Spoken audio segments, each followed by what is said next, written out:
Bonjour à tous, donc dans cette vidéo je vais vous expliquer comment on fait un diagramme de conversion d'énergie et puis on corrigera la ressource 2 que vous aviez à faire. Donc vous avez dû regarder la vidéo de la ressource 1 qui présente les différents réservoirs possibles d'énergie. Donc par exemple vous avez toutes les ressources fossiles, charbon, gaz, pétrole, les ressources renouvelables, le vent, le soleil, l'eau, etc. Puis, on vous présentait les différents types d'énergie, puisque tout cela, nous en aurons besoin pour faire un diagramme. Donc, vous avez l'énergie nucléaire liée à la ressource d'uranium, bien souvent, l'énergie radiative liée au soleil, l'énergie mécanique, là, c'est lorsqu'il y a du mouvement, l'énergie chimique, c'est lorsqu'on fait une réaction chimique, l'énergie thermique, c'est lorsqu'il y a de la chaleur, ça chauffe bien souvent. Et l'énergie électrique, c'est lorsqu'il y a production d'électricité.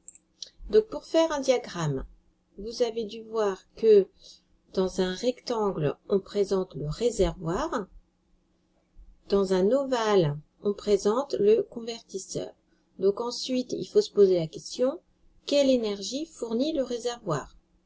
On la représente sur la flèche.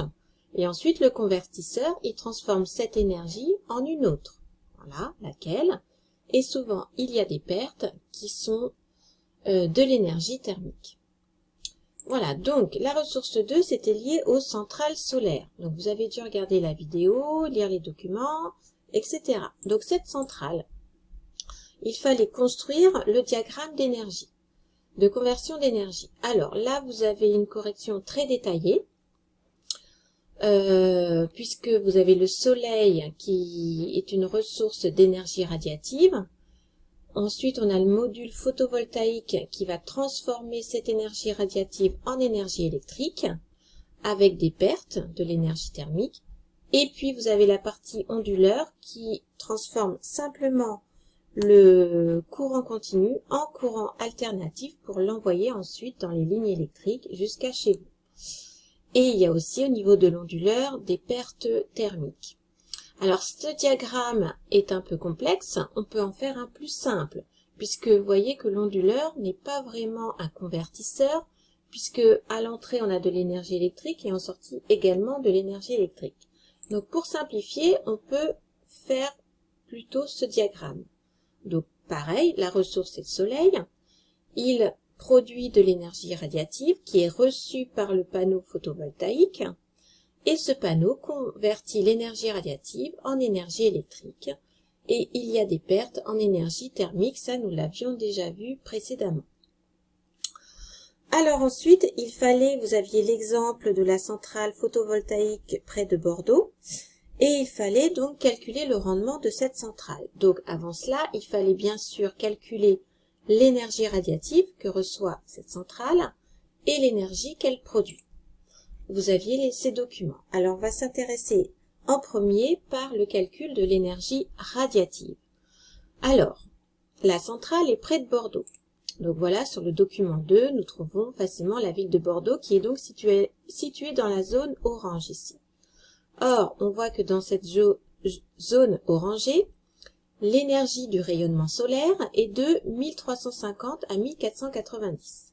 Donc pour simplifier les calculs, on prendra la valeur de 1350 kW par mètre carré. C'est important de faire attention aux unités. Ça veut dire quoi?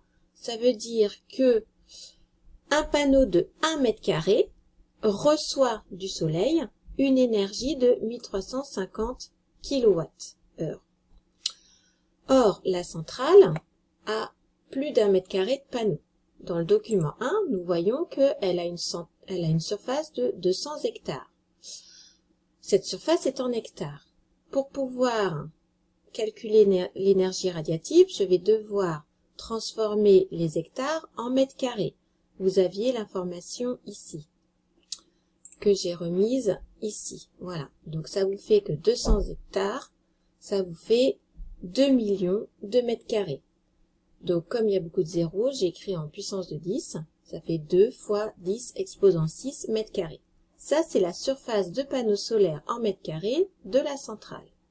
Sachant que 1 mètre carré reçoit 1350 kWh d'énergie radiative venant du soleil, si j'en ai 2 fois 10 puissance 6 mètres carrés, eh bien, je vais multiplier ces deux données.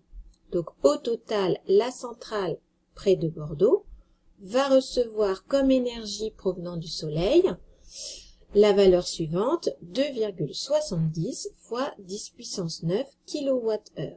Mon unité est le kilowattheure, puisque ici, dans ma donnée, l'énergie est en kilowattheure. Maintenant, nous allons calculer l'énergie que produit cette centrale. Alors, dans le document 1, on nous dit qu'elle produit une puissance électrique de 300 MW. Ça, c'est une puissance que je vais transformer en kilowatts, puisque précédemment, j'ai calculé des kilowattheures. Donc, il faut que je sois uniforme dans mes unités.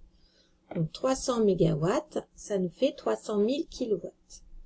Bon, mais ça, c'est une puissance. Et on nous demande l'énergie. Alors, il y a une relation entre l'énergie et la puissance qu'il faudra retenir. C'est E égale P fois T. E, c'est l'énergie, P, la puissance, et T, c'est la durée de fonctionnement. Où est-ce que je peux lire la durée? Eh bien, dans le document 2, le panneau solaire, il fonctionne quand? Il fonctionne lorsqu'il reçoit de l'énergie radiative provenant du soleil. Où est-ce que j'ai cette information? Eh bien, dans le document 2. Et dans le document 2, qu'est-ce qu'on me dit? On me dit que, à Bordeaux, la durée totale d'ensoleillement est de 2035 heures. Donc, ça veut dire que ces panneaux fonctionnent pendant 2035 heures sur une année.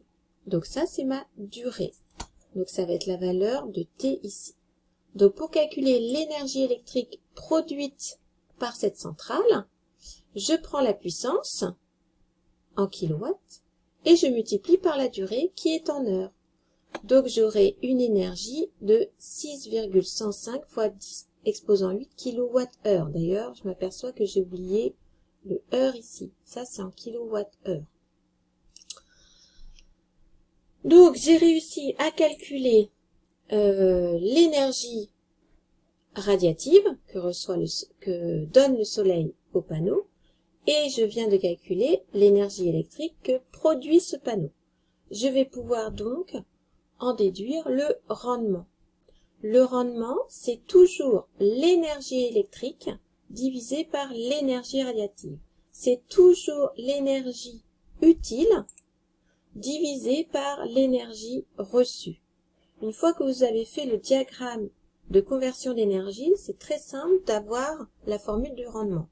Vous prenez l'énergie produite et vous divisez par l'énergie reçue. Ce sera toujours ça. Donc ensuite, vous pouvez adapter cette formule à n'importe quel type de centrale. Donc là, il suffit de remplacer par les valeurs qu'on vient de calculer précédemment et je trouve un rendement de 0,23. Je vous rappelle que le rendement est toujours inférieur à 1.